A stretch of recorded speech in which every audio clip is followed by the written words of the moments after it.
dispuesto a sacar adelante nuestra fe, pero no como nosotros queremos, sino como Él quiere que nos demostrarnos su poder y su autoridad. ¿Sí me estoy explicando? Porque hay gente que dice, no, yo solamente creeré en Jesús y me vuelvo millonario. ¿Verdad? No, con gente sin vergüenza Dios no entra allí, no trata. No. Trata con personas disponibles que quieren realmente conocer la verdad, y entonces Él trae revelación. Que después se haga millonario es otra cosa. ¿Sí me explico? Pero primero es la entrega, es la búsqueda. Pero no vamos a predicar de lo del domingo pasado. Entonces, ahora en el capítulo 21 es la tercera vez que se les aparece. Y vamos a ver lo interesante que Dios nos quiere enseñar en su palabra, porque pasaron muchas cosas, pero solamente están escritas las que Dios quiso que fuera trascendente para nosotros, para este tiempo, ¿sí? Para el día de hoy, más de 2000 años.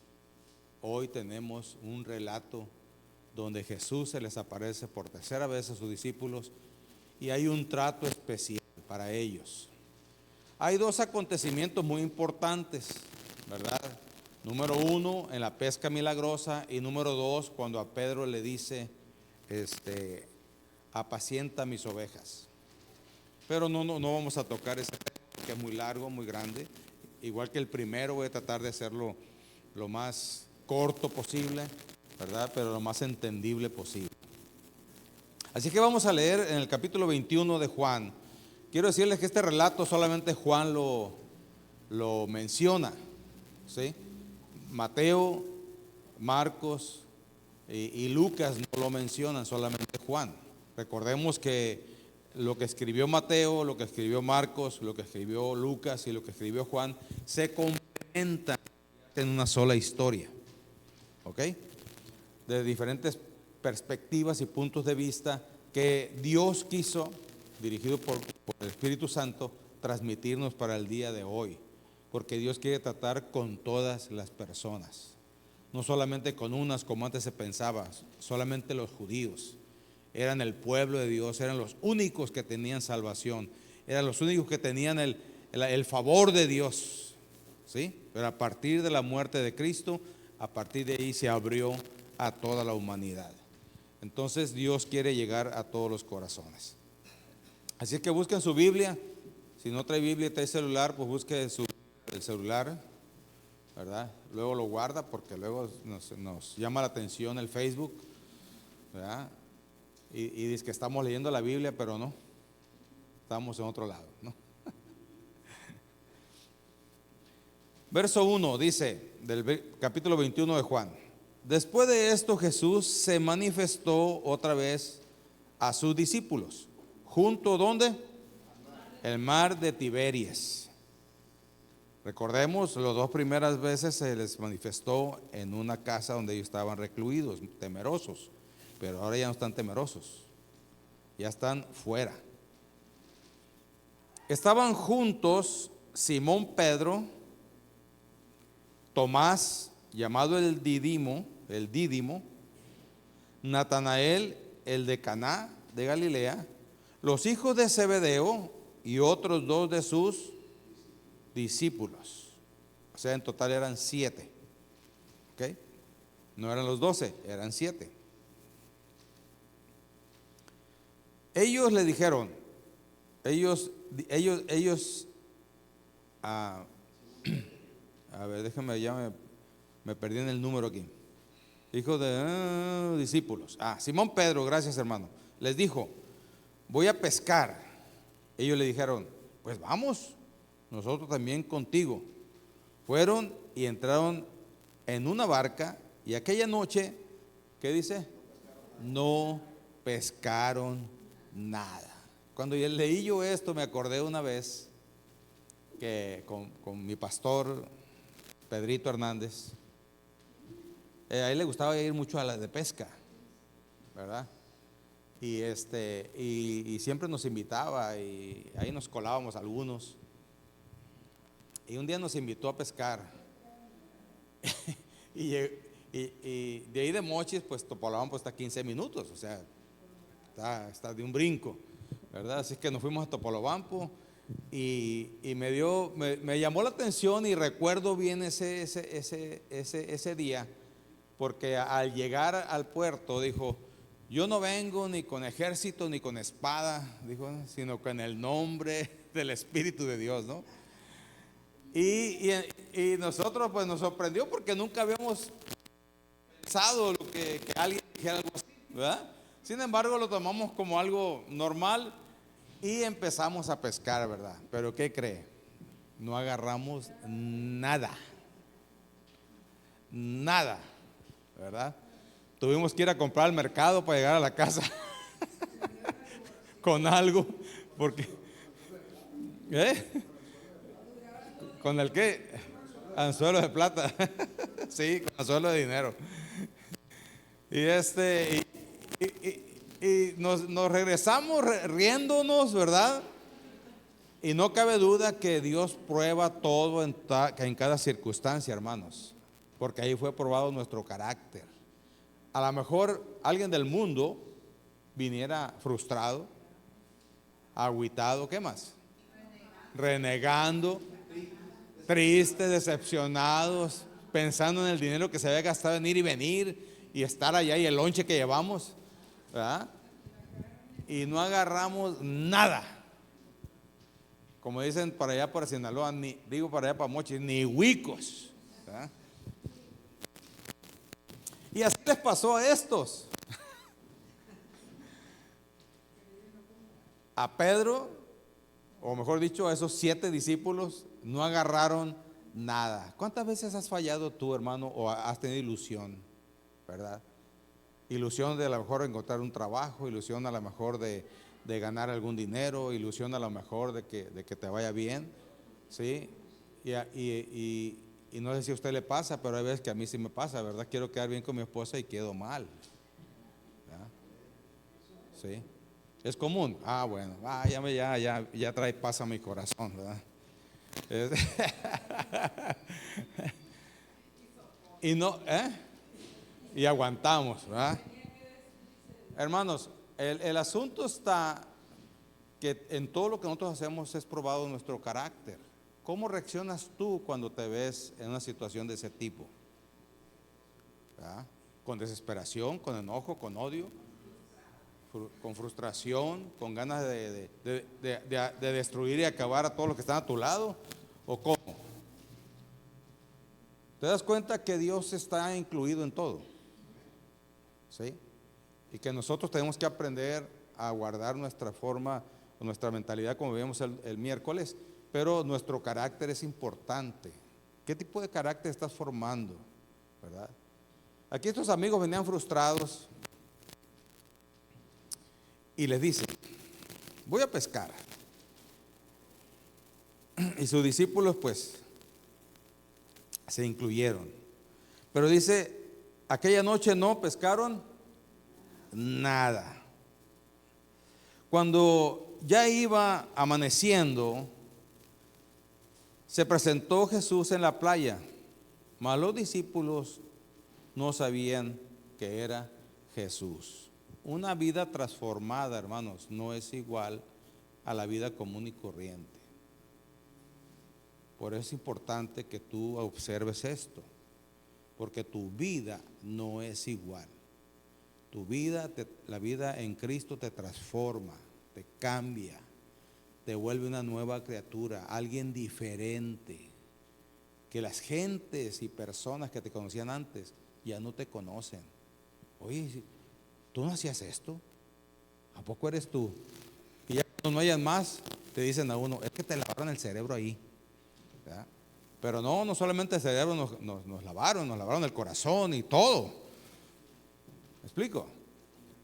Entonces tenemos que entender que nuestra apariencia, lo que la gente ve en nosotros, si sigue viendo la gente la misma persona de como eras antes de convertirte, entonces necesitas disponerte para que Cristo empiece a tocar tu vida y a transformarte. Porque una persona transformada con Cristo no puede ser igual. Al contrario, tiene que ir avanzando todos los días. Ir avanzando, avanzando, así como las misericordias y la gracia del Señor y las bendiciones son nuevas cada mañana. Así nosotros debemos de renovarnos cada día, de tal forma que cuando la gente nos vea, dice, este no es el hombre o la mujer que yo conocía. Que vean a alguien diferente. Y entonces sigue el relato.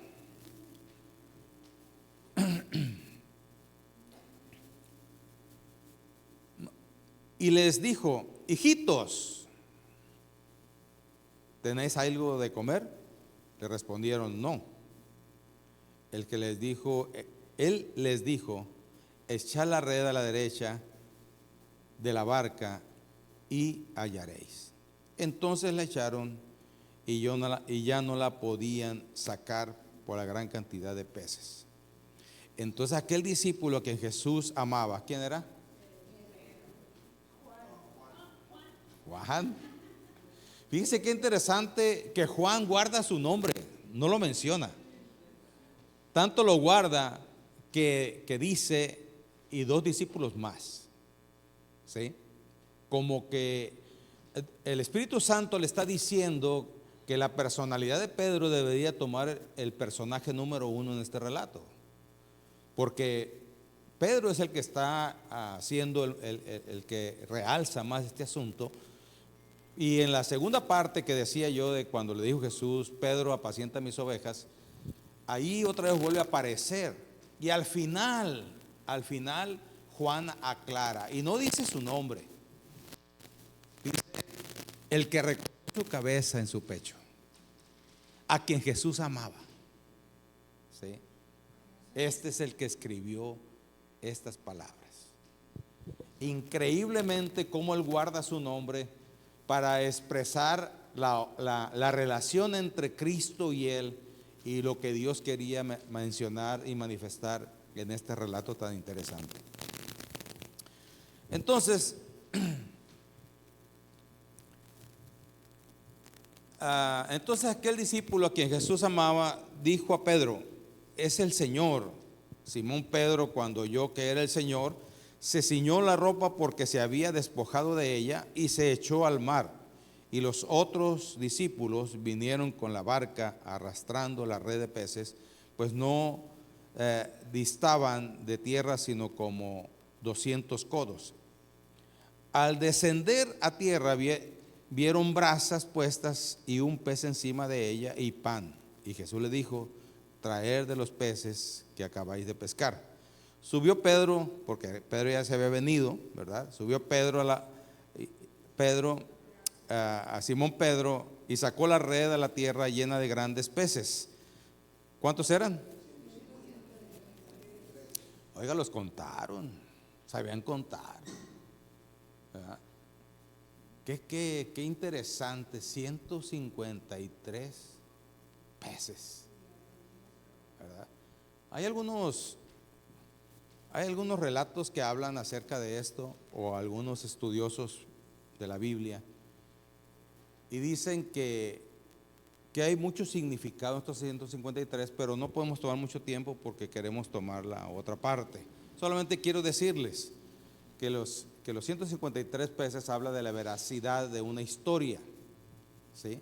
Número 2, la totalidad que abarcaba en ese tiempo a toda la humanidad, porque en ese tiempo solamente se conocían 153 especies de peces. ¿Me escucha? Entonces abarca a todo ¿cómo se dice? El abanico de opciones de peces. ¿Okay? Habla de una inclusión total, que no quede nadie afuera. ¿Ok?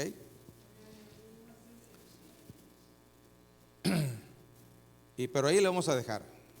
Será un sermón para después. Está muy interesante todo lo que se desarrolla en esos 153 peces. Entonces, y Y aún siendo tanto, la red no se rompió. Eso también tiene su significado. Les dijo Jesús: venid, comed.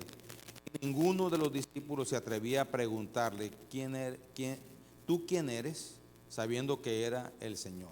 Vino pues Jesús y tomó el pan y les dio, y asimismo del pescado. Este era ya, ¿cuántas veces? La tercera vez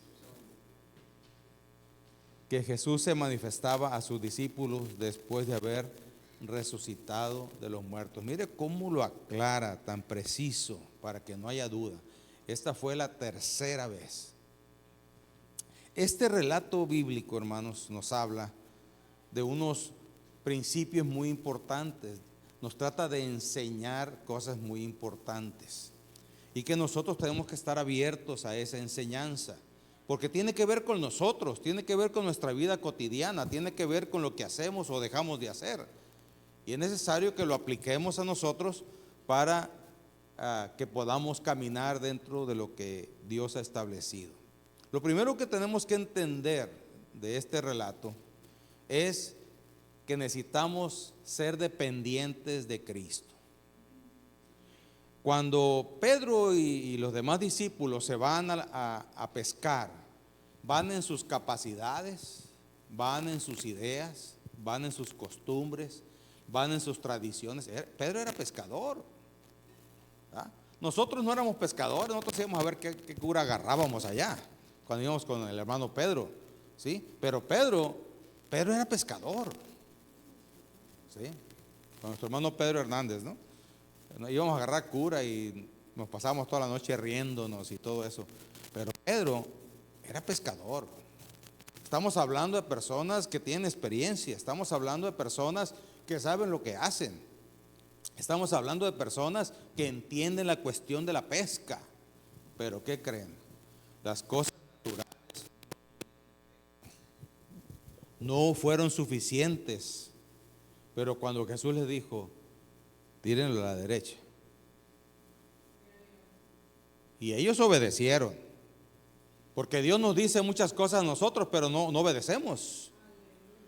Y por eso nos va como nos va, seguimos en la escasez, seguimos con los problemas allí, seguimos sin fruto, seguimos con esfuerzos dioquis.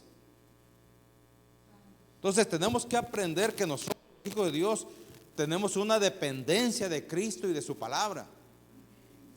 Por cuando Él les dice: échenlo a la derecha, si ellos no lo hubieran hecho, se hubieran quedado con su esfuerzo de toda la noche sin fruto. Pero cuando obedecemos al Señor, hermanos, cuando obedecemos a Jesucristo y hacemos lo que Él nos manda, hay mucho fruto, hay mucha pesca, hay mucha bendición. No más que, como siempre hemos hecho las cosas mal, creemos que si lo hacemos al estilo de Dios, como que no nos va a funcionar, porque nos creemos: pues es que todo el tiempo lo he hecho así, y pues todo el tiempo te ha ido mal, por eso estamos como estamos. Necesitamos aprender a depender de Cristo, no de nuestras ideas, no de nuestras emociones, no de nuestras costumbres, no de nuestras tradiciones. Inclusive, escúcheme bien lo que le voy a decir, inclusive no debemos depender de los éxitos anteriores, porque en su tiempo funcionaron, pero hoy no funcionan. La iglesia tiene que entender eso. Y la iglesia va evolucionando de acuerdo a los tiempos que van pasando durante los años, porque si la iglesia no cambia y si la iglesia no obedece y deja sus cosas tradicionales y personales atrás, entonces no avanza, ni crece, ni funciona. Pero hasta hoy el Espíritu Santo está encargado de renovar a la iglesia. Y es necesario que nosotros nos dejemos dirigir por el Espíritu Santo para que esta renovación sea por medio de la obediencia a lo que Cristo nos ha mandado y a lo que Cristo nos ha dicho y nos ha dejado. No podemos vivir igual, hermanos. Sé que hay muchas presiones, como decía el domingo pasado. Sé que nosotros estamos llenos de presiones, llenos de situaciones complicadas, difíciles, que nos producen dudas y problemas. Ayudar, y a lo mejor Dios estará ahí y será de Dios, y empezamos a dudar un montón de cosas, pero el asunto está que Dios nos ha mandado algo y la victoria está en la obediencia.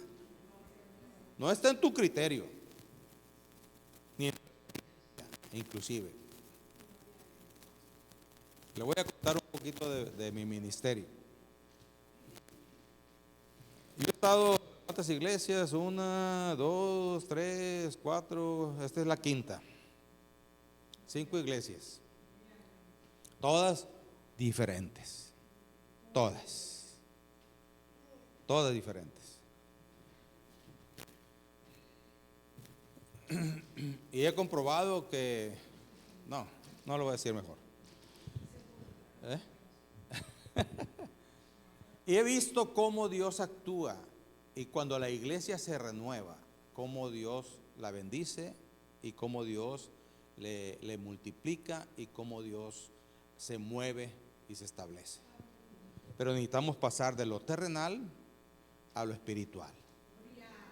Si queremos seguir viviendo al estilo terrenal, no va a funcionar. Cuando menos en la vida de esa persona que se quiere quedar allí, se va a quedar. Pero el que se renueva, ¿verdad? Por eso Romanos 12, versículo 2, que vimos el miércoles pasado, dice: renovaos vuestro entendimiento. Si yo no me renuevo, hermanos, si yo no busco un avance, si yo no entiendo que la obediencia, que en la obediencia a lo que Dios ha establecido, a lo que Cristo ha dicho, está la victoria, entonces seguiré igual que antes. Es por eso que yo y tú debemos entender que la dependencia es en Cristo.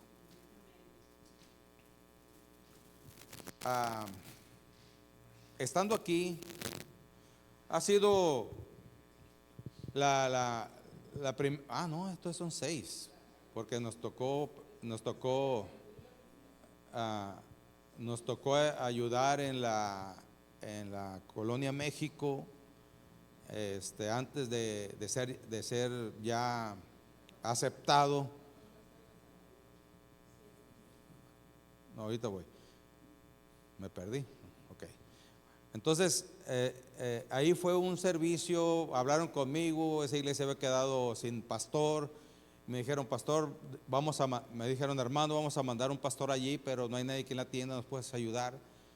Y yo le dije: pues sí, pero pues yo no sé nada de eso, ¿no? O sea, un miembro común y corriente, emproblemado todavía con muchas cosas, ¿verdad? Pero me animé. Y ahí estuvimos yendo, ¿verdad? Y estuvimos colaborando. Luego fuimos llamados, fui llevado al Seminario Bíblico Mexicano para ser instruido. Y junto con ello me colocaron en una iglesia pequeña en la San Luis, como dice mi esposa, ¿verdad? Una iglesia de 8 miembros que no sabían los miembros si pagar diezmos de su trabajo, de las brujerías que hacían.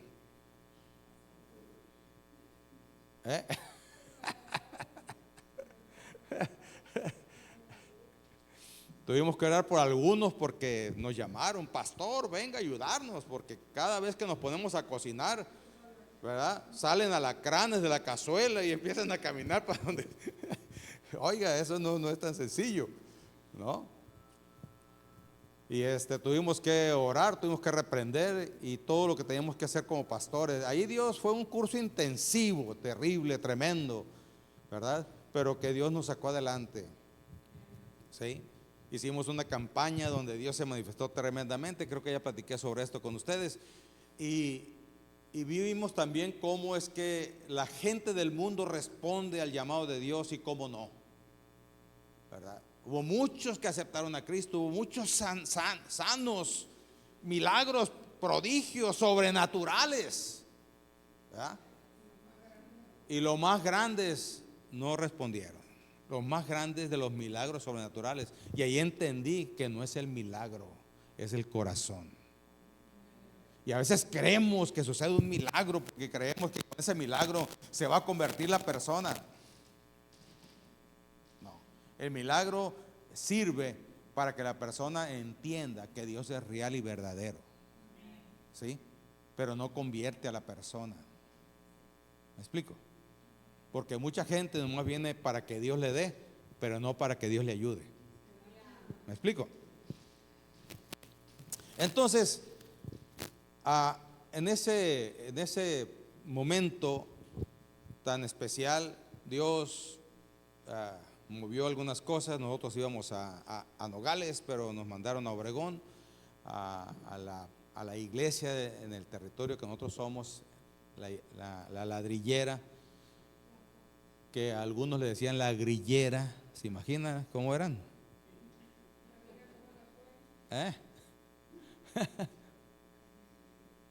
No le decían la ladrillera, decían la grillera, por grilleros. ¿Mande? Por grilleros, exactamente. Había 5 grupos dentro de la iglesia y nomás apoyaba uno a un grupo, los otros 4 se molestaban y se enojaban. Imagínense nomás la situación del pastor, ¿verdad? Hubo una vez uno de los miembros que fue y me dijo: pastor, ¿por qué no mejor nos da tole con el dedo, de igual de que nos predique la palabra?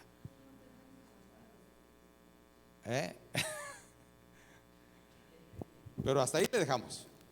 Dios nos bendijo, Dios nos ayudó, salimos muchas cosas adelante. Sí, fuimos muy, ¿cómo se dice? Sí, y vimos el poder de Dios, porque una persona fue a golpearme. Fue y me tocó la puerta, y cuando salí quería golpearme. ¿Se imagina usted? ¿Sí? Y empecé yo a ver que el hermano hacía, porque hasta era hermano, empezó a hacer. Y ahora es pastor porque Dios lo tocó. ¿Y sabe por qué hacía así? Porque Dios le ató. Exacto, le ató tremendamente. Y le cerró la boca, no podía hablar. Yo lo vi y me dije: va a azotar aquí este hermano. Y dije, no, pero no.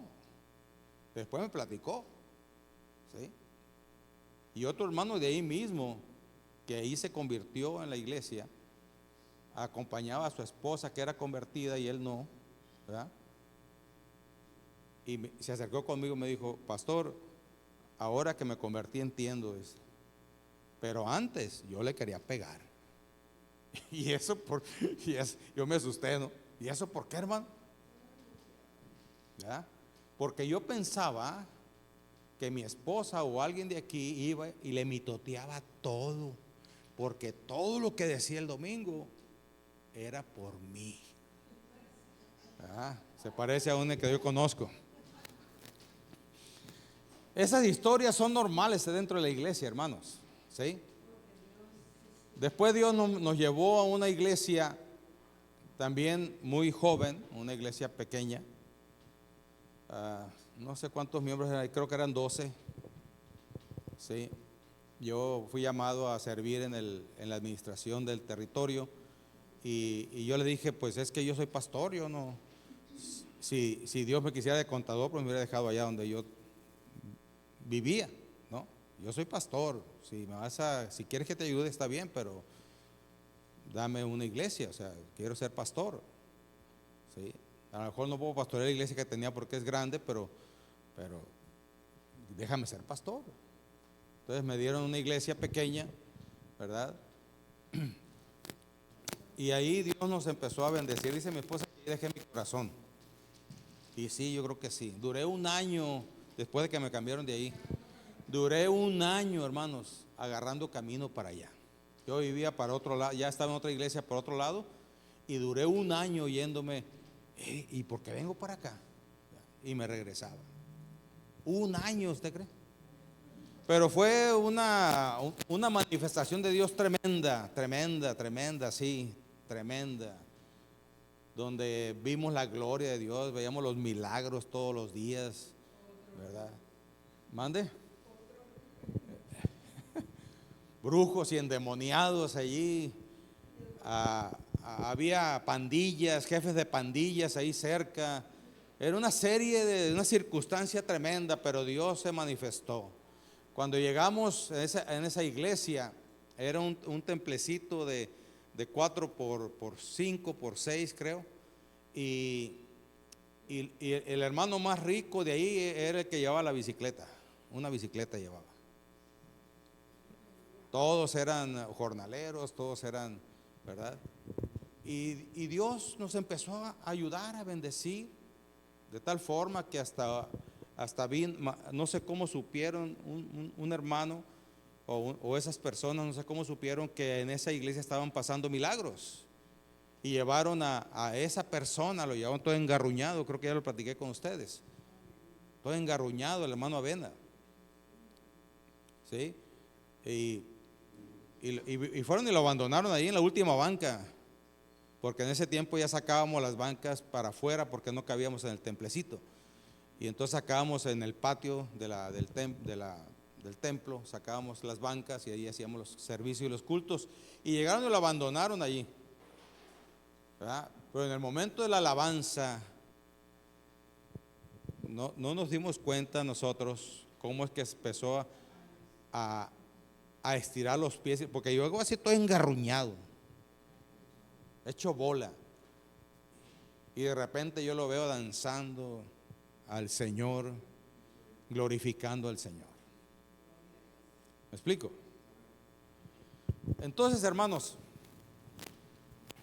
a lo que voy es de que si nosotros dependemos de Cristo, no importa las circunstancias que estemos viviendo, porque nosotros como hijos de Dios vivimos en este mundo y con una generación malvada y perversa, que nosotros no vamos a tener todo en viento y a toda popa, ¿cómo dicen? En viento y a toda popa o todo color de rosa, sino que nos vamos a enfrentar a demonios, nos vamos a enfrentar a problemas, nos vamos a enfrentar a circunstancias que solamente obedeciendo a Jesucristo vamos a poder salir adelante. Pero si seguimos solapando nuestras tentaciones, nuestros pecados, hermanos, Dios no se asusta de nuestro pecado. Lo que Él quiere es que nos arrepintamos y vengamos con sinceridad, ¿verdad? Y necesitamos que Dios haga la obra en nosotros. Y entonces necesitamos entrar en ese proceso, hermanos. La dependencia, los discípulos pensaron, hermanos, o mejor dicho, fueron a pescar toda la noche sin éxito. Pero cuando obedecieron la instrucción de Jesús, tuvieron una pesca abundante. Esto muestra, hermanos, que sin Cristo el esfuerzo humano es estéril, pero con Él, con Cristo, es diferente. Hay fruto abundante. Lo segundo que yo tengo que aprender de este pasaje bíblico, que debo reconocer, o debo tener un reconocimiento espiritual. Muchos hablan de Dios, pero de la boca para afuera. Cuando tú hablas de Cristo, cuando oras, ¿realmente crees? Porque nosotros vemos que Juan fue el primero que reconoció a Jesús y dijo, es el Señor. Esto significa que hay una sabiduría espiritual, hermanos, que permite identificar la presencia de Cristo en medio de lo cotidiano. Tú y yo tenemos una inteligencia espiritual. Por eso le decía hace rato, es que tenemos que incluir en todo a Dios. Porque Dios está presente. Para empezar, Dios va contigo. La pregunta es, ¿lo crees? La pregunta es, ¿lo sientes? La pregunta es, ¿lo reconoces? Porque Juan reconoció a Jesús. Claramente dice la escritura aquí que no lo conocían, que no se parecía, por las cuestiones que ya dije anteriormente. Porque una persona renovada, una persona en Cristo debe verse diferente. Pero yo como cristiano sí debo reconocer al Hijo de Dios. Y los demás deben darse cuenta que no soy igual. Porque si los demás no se dan cuenta que yo soy diferente, entonces significa que no he dejado que Dios trabaje en mi vida. ¿Me explico? Como decía un hermano, tengo 5 años trabajando en esa empresa y no saben que soy cristiano. ¿Verdad? Y se estaba, ¿cómo se dice? Ufanando de que estaba haciendo una gran proeza. Si alguien no se da cuenta que tú eres cristiano, significa que te estás comportando como el mundo, igual que antes o peor.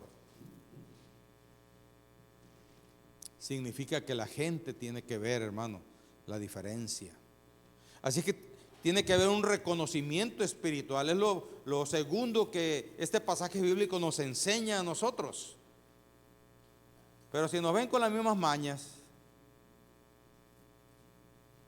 si nos ven con los mismos pecados, si nos ven con las mismas situaciones, ¿qué puede ver la gente en nosotros si somos los mismos? No, hermanos, necesitamos un reconocimiento espiritual en nosotros. Tenemos una sensibilidad espiritual que nos permite identificar a Cristo en medio de todas las cosas. Lo tercero que yo debo aprender, una lección principal que este pasaje bíblico me deja, es que Jesucristo está en comunión conmigo y va a proveer. Dios siempre está dispuesto a decirnos qué hacer. El que se opone somos nosotros. ¿Ha escuchado? Me parece que, no recuerdo qué día o con quién, pero lo hemos visto hasta en la televisión. Como que se nos aparece un ángel aquí y un demonio acá, ¿verdad? El ángel diciéndonos lo correcto y el demonio diciéndonos lo incorrecto. Y eso es realmente lo que pasa en nosotros. Sí sabemos lo que es correcto. El Espíritu Santo nos redarguye, pero como que nos hacemos que no queremos entender, como que hacemos como que no hay entendimiento. Hermano, tú y yo sabemos por medio del Espíritu Santo lo que es correcto. Aunque la Escritura menciona que hay corazones, ¿cómo se dice? Corazones cauterizados, ¿verdad? La mayoría de los hijos de Dios, el Espíritu Santo nos dirige. Se cauteriza el corazón cuando nos dice y nos dice y nos dice y nunca obedecemos, ¿verdad? Aprendemos a ser desobedientes y entonces se cauteriza el corazón y a como vengan las circunstancias, ¿sí? Pero Dios siempre está dispuesto, hermanos, a transmitir, a comunicarse, a tener comunión con nosotros, y Él quiere proveer. Yo no he visto ningún hijo de Dios que Dios le haya mandado a hacer algo y que no le provea. Fíjese la diferencia. Que Dios le ha mandado a hacer algo y que no le provea. Yo nunca lo he visto. Siempre ha proveído. ¿Me explico? El problema es cuando nosotros nos metemos en problemas gratis y luego presionamos a Dios para que Dios nos dé. ¿Y sabes qué? Sí te va a dar, porque eres su hijo, eres su hija, porque eres alguien que Él ama y que se preocupa y se mortifica por ti. Pero ¿qué caso tiene que Él te ayude si no te enseña? ¿Sí me explico? Va a proveer, pero te va a hacer que batalles para que aprendas. ¿Sí? Y en el obedecer es donde tú formas tu carácter y es entonces donde ves la gloria y la bendición de Dios. Dios siempre, Jesucristo siempre quiere vivir en comunión con nosotros, siempre quiere proveer. Hay un problema, según lo que dice la Escritura. No recibís porque pedimos mal. Porque pedimos para gastar ¿en qué? en nuestros delitos y deleites.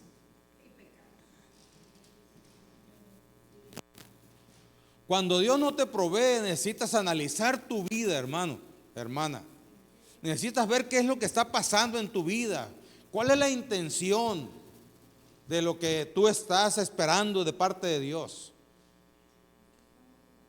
Dios querrá dártelo, Dios querrá que está alineado a su propósito, o vas al lado contrario como Jonás. Ir al lado contrario como Jonás es meter en problemas gratis tú mismo y a los que te rodean. Hasta que lo entendemos y le decimos a los demás: ¿saben qué? Échenme para afuera, yo soy el problema. Tírenme al mar y se va a acabar este problema. Y se acabó. Y dicho y hecho, lo echaron al mar y se acabó el problema. Se lo tragó el pez y fue y lo vomitó donde debería de estar.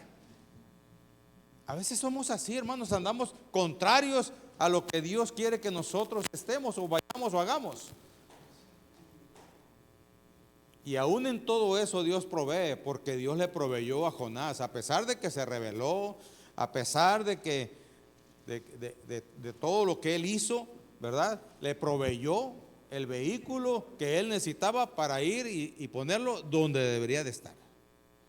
Y Dios siempre está dispuesto, hermanos. Pero hay veces queremos que Dios haga lo que yo quiero, y ahí está el problema. No es lo que Él quiere, es lo que yo quiero. Y entonces lo volvemos a capricho personal. Siempre lo hemos, hermanos, nosotros, cuando menos yo, Dios no está para cumplir caprichos personales. Yo sé que la Escritura dice que Dios concede las peticiones del corazón, ¿sí? Pero no caprichos personales.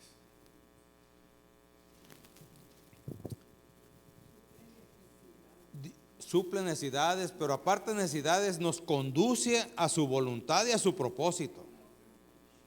Él no anda con que, como a veces lo hacemos con los hijos, nomás para que no estén dando lata. Ándale pues, hombre. No, Él no anda así.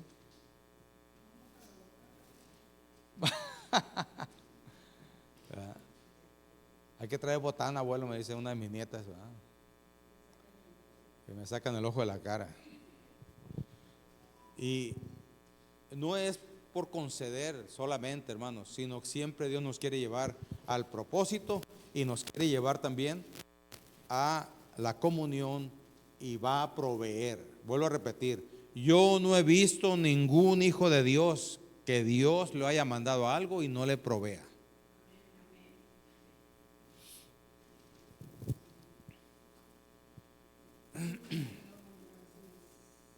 Lo cuarto que debo aprender yo de este pasaje bíblico, que hay una restauración y una misión.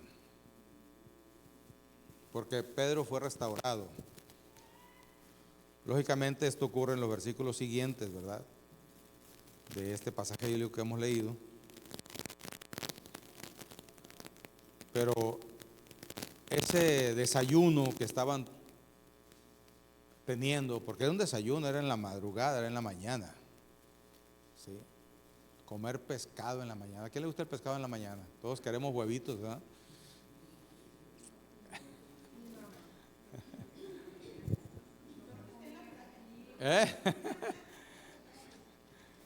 Está en la playa y ahí nos habla, hermanos, de que Jesús no solamente nos alimenta físicamente, sino que restaura la relación y confirma la misión que todos nosotros tenemos. Hermanos, Dios siempre estará presente en nuestras vidas. Pero yo debo entender que Jesús es el Señor de la misión, no somos nosotros. Él es el que pone las reglas, es el que dice qué tenemos que hacer. Todo lo que demás es algo que provee, viene de nosotros y que no funciona. Así pasó el ejemplo de Pedro y sus 17 discípulos que estaban allí. No, todavía hay mucho. Entonces, si nosotros, hermanos, entendemos esto, que Jesús es nuestro capitán, que Jesús es nuestra guía, que Jesús es el Rey de Reyes y Señor de Señores, y que Él es el que gobierna y manda, creo que las cosas van a cambiar en nuestra vida. No podemos seguir viviendo nuestra propia forma de vivir. Tenemos que ir a que Dios haga la obra en nuestras vidas. En este proceso yo debo entender que Cristo provee y sostiene, como ya lo dije, y que la comunión se fortalece en la presencia de Jesús. No se fortalece, hermanos, y aquí quiero tomar un tiempo. La comunión se fortalece en la presencia de Jesús. Algunos de nosotros nos sentimos estresados, ¿y qué es lo que hacemos? Hay que divagar, decimos algunos, ¿no? Hay que ir a dar la vuelta, hay que ir al cine, hay que... ¿Qué más decimos? Hay que ir a gastar para sacar las ansias, el estrés. Como una Aventura que me acuerdo muy bien, ¿verdad? y queremos desestresarnos así, hermanos, pero esa no es la solución. Algunos decimos, tenemos tanta presión que quisiera irme a otro lado. No, hermanos, el refugio correcto y adecuado se llama presencia de Dios. Aunque tú vayas después a otro lado. ¿Sí me explico? Estoy diciendo que no podemos ir a dar la vuelta.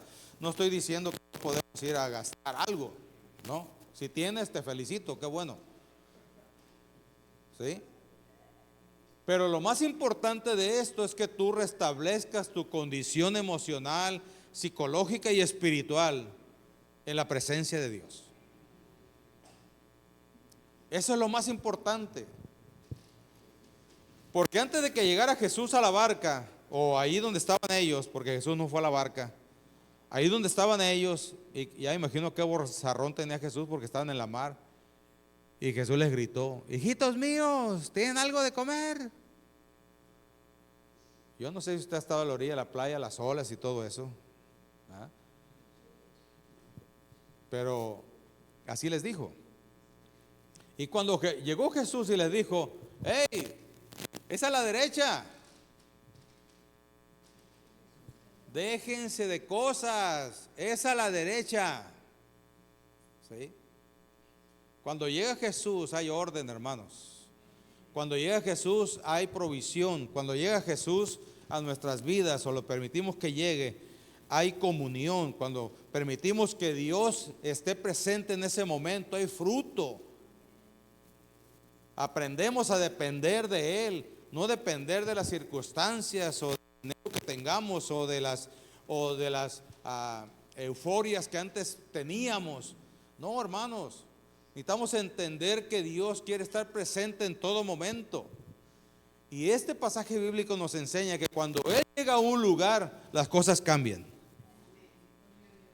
Y si hay caos en tu vida, es que necesitamos que Jesús llegue a nuestra vida, a nuestro corazón, a nuestros pensamientos, y traiga paz y traiga orden a nuestra vida, aunque después salgamos a dar la vuelta.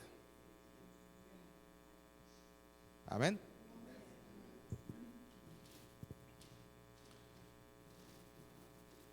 Porque la vida que Dios ofrece no es vivir en un monasterio, es vivir la vida cotidiana con presencia de Dios y ser de bendición para todas las personas que nos rodean, porque nos ha puesto como la luz y la sal de esta tierra. La sal que trae sabor. Cuando tú llegas a un lugar, produce sabor. Tu vida produce sabor. Y pareciera que no pasa nada, hermanos. Pareciera que fue algo natural, común y corriente. Pero cuando tú llegas a un lugar, eres el punto exacto donde Dios se manifiesta. Y las personas son tocadas por Él por medio de tu vida.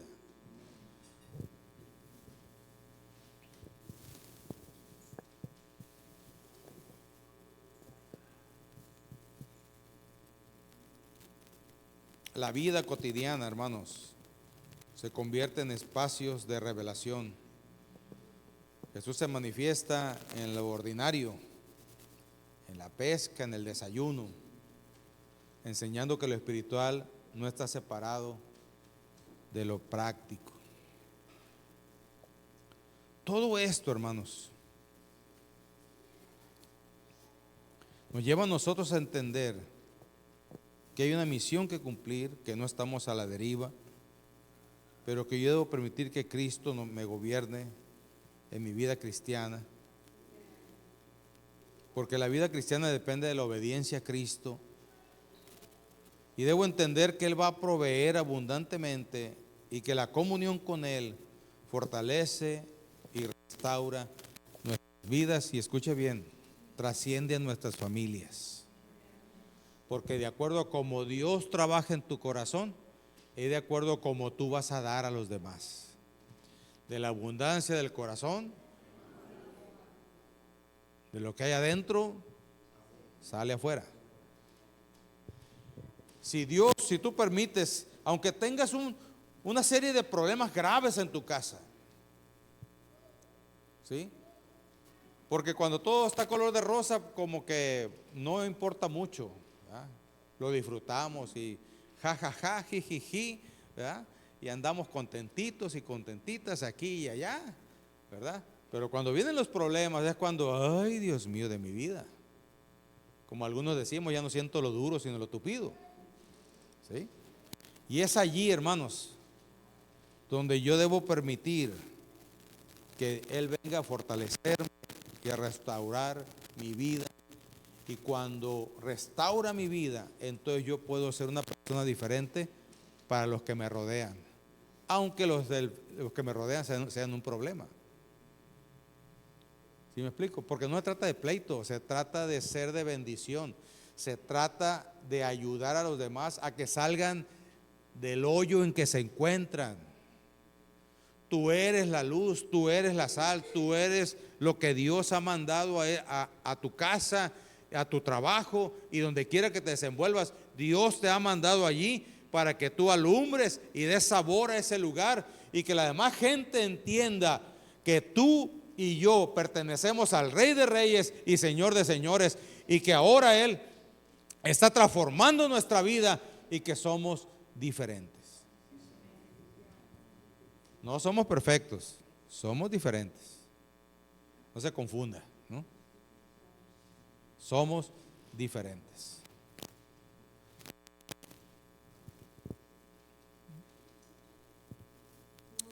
Yo te voy a pedir que te pongas de pie y vamos diciéndole al Señor: Señor, yo quiero depender de ti. En todas mis cosas quiero reconocerte espiritualmente que tú estás presente. Quiero vivir en comunión contigo, sabiendo que tú provees, porque el que tú mandas, provisionas. Y te pedimos, Señor, que restaures nuestra vida para cumplir la misión. Y al final vamos a estar cantando ese hermoso himno de solo a Cristo yo me entrego. Señor, en esta hora estamos delante de tu presencia. Esta tercera vez que tú te hiciste presente con tus discípulos, lo hiciste para dejar plasmado, Señor, porque uno de los escritores estuvo presente dando fe de lo que estaba pasando en ese lugar. Y aunque los otros escritores del mismo evangelio no mencionan este relato,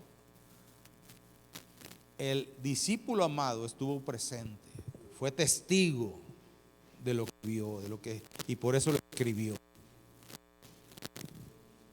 Señor,